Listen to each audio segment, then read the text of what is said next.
कैसे हो दोस्तों। आज बहुत समय बाद आपसे मेरी मुलाकात हो रही है और थोड़ी सी बात करते हैं कुछ अलग बात पे। कभी आपने एक चीज़ इमेजिन कीजिए अपने मन में। एक रास्ता चल रहा है और साइड में कुछ खेत हैं जहाँ पर जानवर चल रहे हैं। कुछ बंदर हैं, कूद रहे हैं, खेल रहे हैं। और साइड में एक दुकान है चाट की, वहाँ पर कुछ इंसान भी चल रहे हैं, खा पी रहे हैं। और अचानक से रास्ते में एक एक्सीडेंट हो जाता है। अब वो जो गाय चर रही है वो वहाँ नहीं जाएगी, बंदर हैं वो नहीं जाएंगे, लेकिन जो भी इंसान है वो उठ करके वहाँ पर जाएगा। अगर वो नहीं गया तो उसके ऊपर प्रश्न उठेंगे। अब ज़रा जानते हैं कि इसके पीछे का कारण क्या है। देखिए, ईश्वर को लेकर के बहुत सारी बातें होती हैं। ईश्वर कहाँ है? ईश्वर अंश जीव अविनाशी। हम सब अंश हैं जीव, अंश हैं ईश्वर के। ईश्वर हमारे भीतर होता है। सारे जानवरों को आप देखिए, क्या जानवरों के कोई ईश्वर होते हैं? नहीं होते हैं। वो बस अपना खाना पीना। ईश्वर की बात कौन करता है? इंसान करता है। तो इंसान के अंदर कुछ ऐसा है जो हमेशा उसको अच्छा करने के लिए प्रेरित करता है। उसी को कहते हैं चेतना, या दूसरा शब्द ले लीजिएगा आत्मा। हम मन के कंट्रोल से चलते हैं, मन से, और मन क्या करता है? हमें बराबर भटकाता रहता है। लेकिन आत्मा हमें सही और गलत का निर्णय लेने में मदद करती है।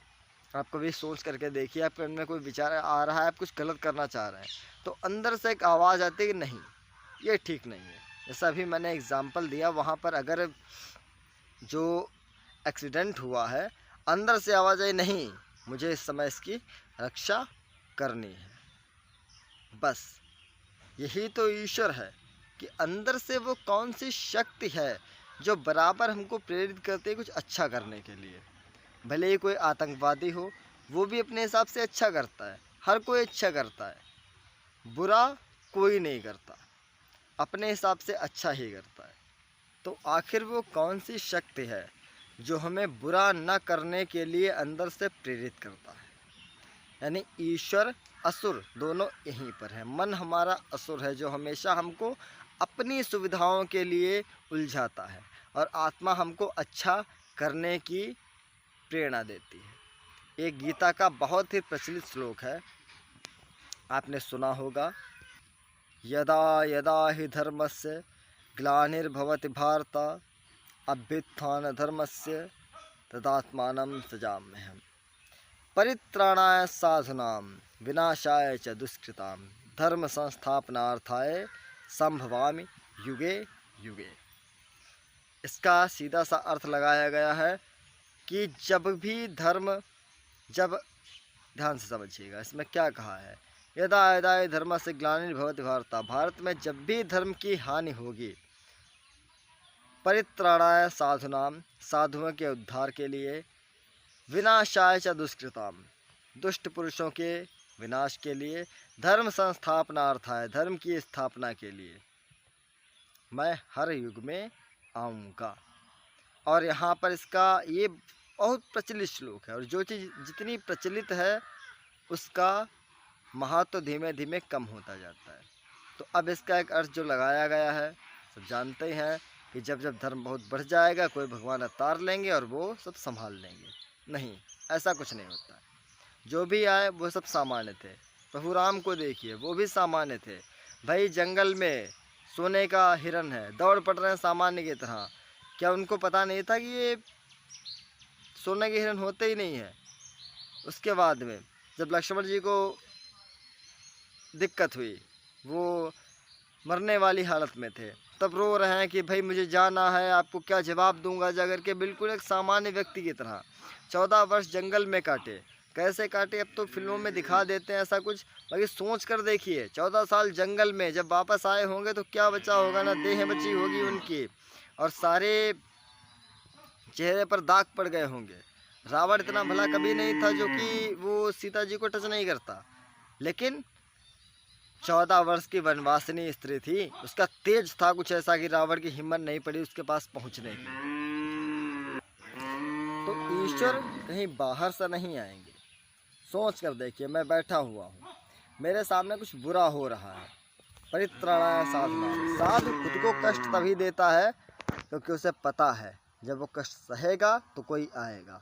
आपके सामने कोई सज्जन व्यक्ति है जिसके साथ बराबर बराबर गलत हो रहा है, धीमे धीमे स्थिति वो आएगी जो आप कहेंगे अब और नहीं, अब मुझे उठना है और इसके खिलाफ काम करना है। बस वहीं से आपके अंदर से ईश्वर जागृत हो जाएगा। कोई भी बाहर से नहीं आता, सब कुछ यहीं से आता है। तो इस बात को आप समझें और इस वीडियो को ज़्यादा से ज़्यादा शेयर करें। अशिक्षा बहुत बढ़ गई है, धर्म को कोई समझ नहीं रहा है, वेदों को सब पुराणों में उलझे हुए हैं और पुराणों में ही ये सारा सिस्टम बिगाड़ के रख दिया है। पुराण क्यों लिखे गए? क्योंकि हम पढ़ने में तो कभी पढ़ते कुछ है ही नहीं, वेदों के तो नाम भी हम नहीं जानते हैं। तो उसके लिए क्या किया गया, पुराण लिखे गए उसके 600 साल बाद। इसलिए लिखे गए क्योंकि उसमें कथात्मक वर्णन किए गए। ये सारे सिंबल हैं, जो ईश्वर की बात करते हैं वो सारे सिंबल हैं, वो स्वरूप है, वो कहीं मौजूद नहीं है। ईश्वर की सत्यता को हम समझ ही नहीं पा रहे। है क्या ईश्वर? जो कभी नष्ट ना हो, नश्वर, जो नष्ट हो जाए। यहाँ पर जो कुछ भी है सब नष्ट होने वाला है, हर चीज़ बदल रही है। तो वो क्या है जो ख़त्म नहीं होता है? जैसा कि हमारे अंदर क्या है, ये चीज़ डायनासोर के टाइम पर भी थी, आज भी ये हमेशा रहेगी। जीवन तब भी था, आज भी ये हमेशा रहेगा। बस शरीर ख़त्म होते हैं, लेकिन जो है वो चल रहा है। मुझे, मेरे पास क्या है, जैसे मेरा जन्म हुआ उसके बाद से अभी तक जो मेरी यादें हैं, घर में रहे तो नाम बता दिए गए, ये मेरा नाम है, और भी चीज़ें रहीं, तमाम सीखता गया, यादें हो गई। तो मुझे तो लग रहा है कि मैं अविनाश हूँ और ये मेरी यादें हैं, मेरा जीवन है। लेकिन पता नहीं इससे पहले मैं क्या था। समझिएगा, थोड़ी बातें लंबी हो रही हैं, फिर आपसे बात करूँगा। लेकिन अगर बात थोड़ी सी दमदार लगी हो तो कृपया मुझे शेयर करें, और आपका ही सपोर्ट मेरी कॉन्फिडेंस को बढ़ाता है। जय हिंद, जय भारत। आपका दिन शुभ हो।